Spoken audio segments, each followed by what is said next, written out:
13ই November কোন বাকশালপন্থীকে বাংলার রাজপথে আমরা নামতে দেব না। যদি কেউ নামবার অপচেষ্টা চালায় আমরা তাদেরকে রাজপথে মোকাবেলা করব ইনশাআল্লাহ।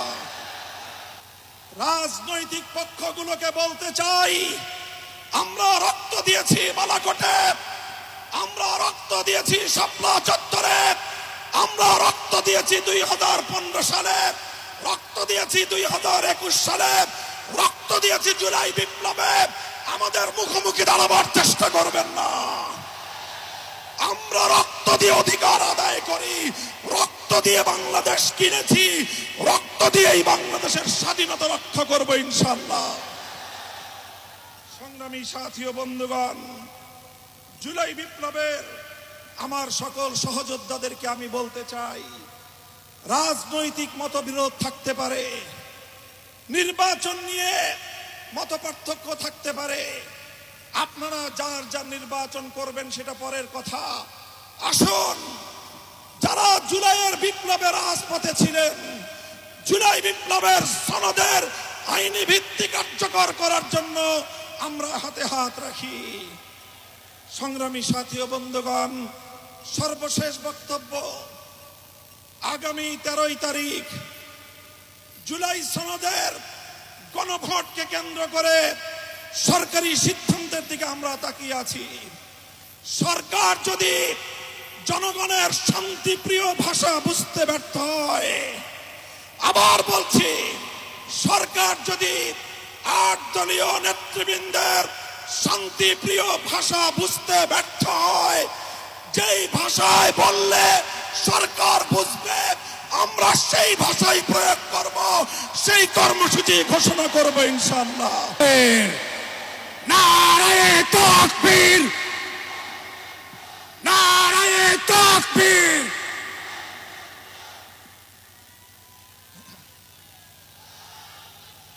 আসসালামু আলাইকুম ওয়া রাহমাতুল্লাহ। আলহামদুলিল্লাহি রাব্বিল আলামিন, ওয়াসসালাতু ওয়াসসালামু আলা সাইয়্যিদিল আমবিয়া ওয়াল মুরসালিন ওয়া আলা আলিহি ওয়া সাহবিহি আজমাইন। আউযু বিল্লাহি মিনাশ শাইতানির রাজীম। বিসমিল্লাহির রহমানির রহিম। ইন্নাল্লাযীনা ক্বালু রাব্বুনাল্লাহু সুম্মা ইসতাকামু ফালা খাউফুন আলাইহিম ওয়া লা হুম ইয়াহজানুন। সাদাকাল্লাহুল আযীম। দেশপ্রেমিক ও ইসলামী সমমনা 8টি রাজনৈতিক দলের উদ্যোগে আয়োজিত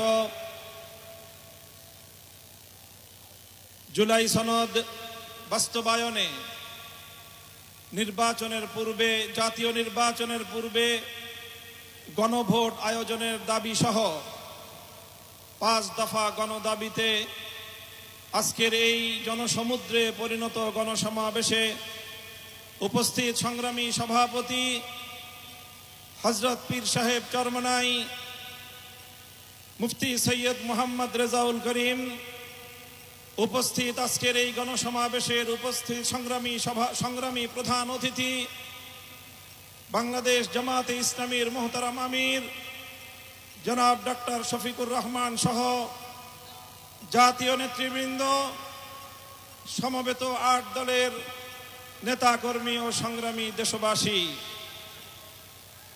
আজ এই ঐতিহাসিক পল্টন ময়দানে দাঁড়িয়ে আমি স্পষ্টভাবে দেখতে পাচ্ছি বাংলাদেশ আজ 2 ভাগে বিভক্ত।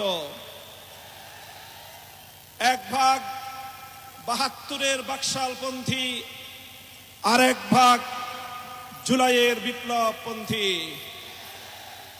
আজ বাংলাদেশের প্রতিটি রাজনৈতিক দল এবং পক্ষের কাছে আমার সুস্পষ্ট জিজ্ঞাসা, সবাই যার যার অবস্থান পরিষ্কার করুন।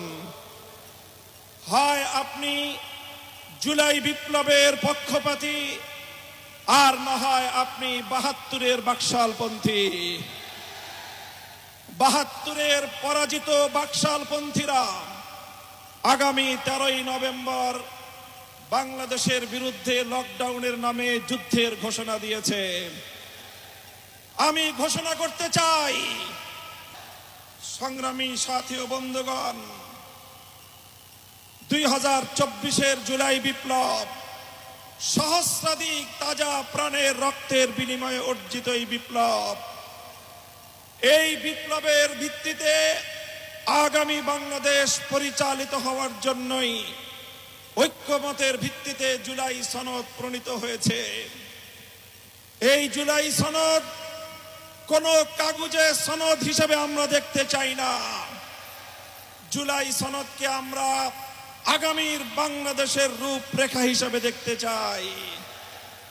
এজন্য আমরা ৮ দলের পক্ষ থেকে বলেছি, অনতিবিলম্বে জুলাই সনদকে সরকারি আদেশের মাধ্যমে এর প্রাথমিক আইনি ভিত্তি প্রদান করতে হবে।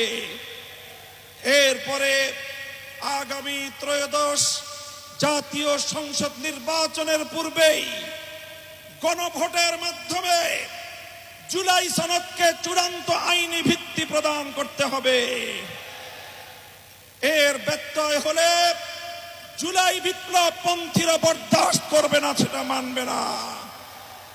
আমরা সুস্পষ্ট ঘোষণা দিতে চাই, আমাদের জুলাই যোদ্ধাদের, জুলাইয়ের বিপ্লবে শাহাদাত বরণকারী বীর শহীদদের রক্ত মারিয়ে জুলাই বিপ্লবের, জুলাই সনদ বাস্তবায়নের গণভোট ছাড়া বাংলার মাটিতে আমরা আর কোনো কিছুই হতে দেব না। আমি জানি না জাতীয় নির্বাচনের আগে জুলাই সনদ বাস্তবায়নের লক্ষ্যে গণভোট হলে কার কি সমস্যা, সেটা আমাদের বুঝে আসে না। আমাদের সমস্যা হলো জুলাই সনদের গণভোট ছাড়া যদি জাতীয় সংসদ নির্বাচন অনুষ্ঠিত হতে থাকে, জাতীয় সংসদ নির্বাচন যদি তফসিল ঘোষণা হয়ে বাস্তবায়িত হয়, অনুষ্ঠিত হয়, সেখানে অনেকগুলো বড় বড় জটিলতার সৃষ্টি হবে। তার মধ্যে অন্যতম একটি হলো দ্বিকক্ষ বিশিষ্ট জাতীয় সংসদের উচ্চ কক্ষ কিভাবে গঠিত হবে, কিভাবে রাজনৈতিক দলগুলো তাদের নির্বাচনী ম্যানিফেস্টো তৈরি করবে, জাতির সামনে তারা তাদের উচ্চ কক্ষের 100 সদস্যের তালিকা কিভাবে প্রকাশ করবে, এই সকল বিষয়ের কোনো সদুত্তর তাদের কাছে নাই। যারা জুলাই সনদের গণভোট জাতীয় সংসদ নির্বাচনের আগে অনুষ্ঠানের ক্ষেত্রে বিরোধিতা করছেন, আমরা তাদের সমস্যার কথা জানতে চাই। কোনো যুক্তি নাই, কোনো যুক্তি নাই।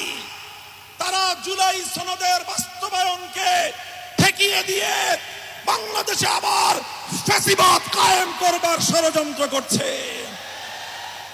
পরিষ্কার ঘোষণা করি, রক্ত দিয়ে যেই ফ্যাসিবাদ বিদায় করেছি, প্রয়োজনে আবার রক্তের সাগর প্রবাহিত হবে, বাংলার মাটিতে ফ্যাসিবাদ